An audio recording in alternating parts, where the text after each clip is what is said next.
Pregnancy के अंदर बहुत सारी मेरी सब्सक्राइबर हैं जो जानना चाहती हैं कि वो कौन कौन से ऐसे लक्षण होते हैं जो पूरी तरीके से खतरे की घंटी होते हैं, यानी कि जिसकी वजह से हमारे बच्चे को कुछ हो सकता है।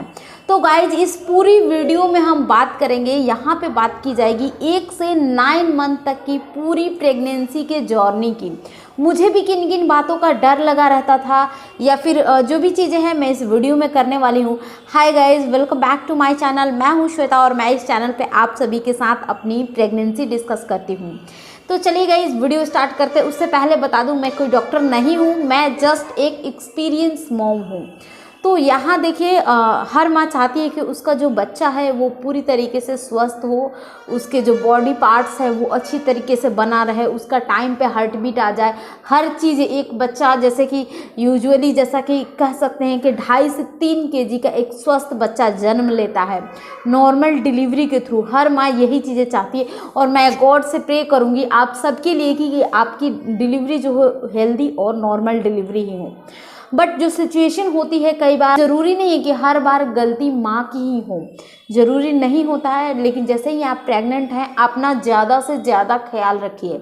आप जितना अपना ख्याल रखेंगी आप समझ सकती हैं वो सारा ख्याल आप अपने होने वाले बच्चे का रख रही हैं। 1 से 3 महीने, फिर 3 से 6 और 6 से 9 महीने की बात करेंगे।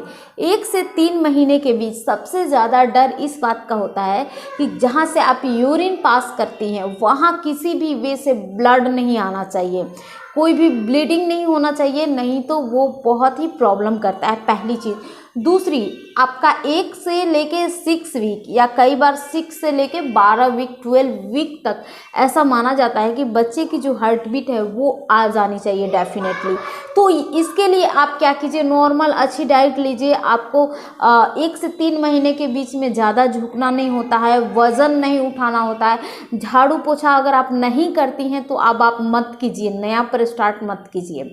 और अगर आप करती हैं आपको कोई भी दिक्कत नहीं है तो नॉर्मल अब झुक झुक के मत कीजिए। जैसे एक ही बार बैठ गए, शुरू में ही पोछा झाड़ू लगाते टाइम बैठ के ही धीरे धीरे कर लीजिए, अगर घर में कोई करने वाला नहीं है तो। अगर घर में कोई करने वाला तो डेफिनेटली आप झाड़ू पोछा कुछ भी मत कीजिए, वज़न नहीं उठाइए पहले से 3 महीने के बीच में। और साथ ही साथ जैसा कि अपना चेकअप होता है, ब्लड के सारे टेस्ट करवा लीजिए, जितने टेस्ट आपको डॉक्टर बोलते हैं उतने करवाइए। और कोशिश कीजिए कि आपका बीपी जो है वो बैलेंस रहे, कोशिश कीजिए कि आपका हीमोग्लोबिन बैलेंस रहे, क्योंकि हीमोग्लोबिन की कमी से बहुत दिक्कत आ सकती है। बहुत सारी लेडीज़ में ऐसा देखा गया है एनीमिया की शिकायत हो जाती है, प्रेगनेंसी के स्टार्टिंग में ही हो जाती है कुछ लेडीज़ की। तो अब आप समझिए कि अगर आप खुद ही स्वस्थ नहीं हो, खुद ही हेल्दी नहीं हो तो आपका बच्चा कैसे हेल्दी होगा। तो सबसे बड़ी ज़रूरत है, आज आपने वीडियो को देखी ना, आज से शुरुआत कीजिए एक अच्छी डाइट की। कुछ लेडीज़ बोलती हैं हमसे खाना नहीं खाया जाता है क्योंकि वॉमिटिंग आ जाती है। अगर वॉमिटिंग आ रही है तो अब आप 2-3 चम्मच एक बार करके खाना खाओ ना, ज़रूरी नहीं है कि हर जितना पूरी थाली खाओगे। आप थोड़ा थोड़ा करके नाश्ता के जैसे 2 घंटे 3 घंटे पे थोड़ा थोड़ा डाइट लो, जूस लो, फिर दूध भी पियो। पूरा मैं मेरी प्रेगनेंसी में पूरा टाइम मैंने खाने पीने को दे दिया था कि अच्छी डाइट लेते रहो, थोड़ा थोड़ा खाने पीने का कोशिश करो, इससे वॉमिटिंग नहीं आएगी। पूरे टाइम आप खाओगे तो ज़्यादा करके आपको एसिडिटी भी नहीं बनेगी क्योंकि आप रेगुलर खा रहे हो। तो ये सारी चीज़ें आप ध्यान में रखिए। अब हम बात करेंगे 3 से 6 महीने की। देखिए 3 से जो 6 महीना होता है प्रेगनेंसी का, वो एक बहुत अच्छा टाइम होता है। आपको इस टाइम बहुत ज़्यादा दिक्कत नहीं होती है, बिकॉज जो बच्चा होता है उसका जो सारा बॉडी पार्ट्स होते हैं, बच्चे का बॉडी पार्ट्स ऑलरेडी बना हुआ है। 3 महीने तक सारे उसके स्ट्रक्चर बने हुए रहते हैं। इसके बाद अब ज़रूरत होती है बच्चे के डेवलपमेंट की। तो बच्चा धीरे धीरे आपके पेट के अंदर डेवलप कर रहा है, बहुत ज़्यादा उसका अभी वज़न नहीं बढ़ता है 6 मंथ तक, और ना ही कोई कंट्रैक्शन वगैरह की आपको प्रॉब्लम होती है अभी के टाइम में। तो नॉर्मली अच्छे तरीके से एंजॉय कीजिए, अच्छी डाइट लीजिए, खाना वगैरह भी इस टाइम अच्छा लगता है।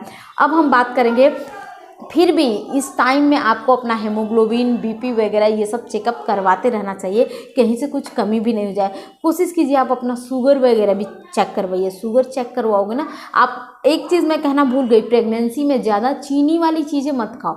अगर आप मीठा खाना पसंद करते हो तो आप गुड़ खा सकती हैं, या फिर कोई ऐसा फ्रूट जो आपको बहुत टेस्टी या मीठा लगता है तो आप वो चीज़ें खा सकती हैं। और अगर आप चाहें तो कभी कभी 1 वीक के अंदर 1 या 2 बार छोटा वाला जो चॉकलेट होता है वो आप ले सकती है, इतनी भी कोई प्रॉब्लम नहीं है।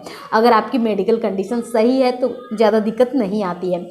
और अगर मैं यहाँ पे बात करूँ 6 से 9 महीने की, तो इस टाइम क्या होता है कि आपका वज़न बढ़ चुका होता है। बच्चे का वज़न पर वीक 200 ग्राम ऐसा कहा जाता है कि इस हिसाब से इतना फास्ट बढ़ते रहता है। आपको बहुत सारा दर्द होता है, कमर दर्द होता है, नाभि के नीचे दर्द होता है, हाथों में, पैरों में, सर में, गर्दन में, हर जगह आपको दर्द होता है, रीढ़ की हड्डियां दर्द करती हैं। तो ये पूरी तरीके से नॉर्मल है।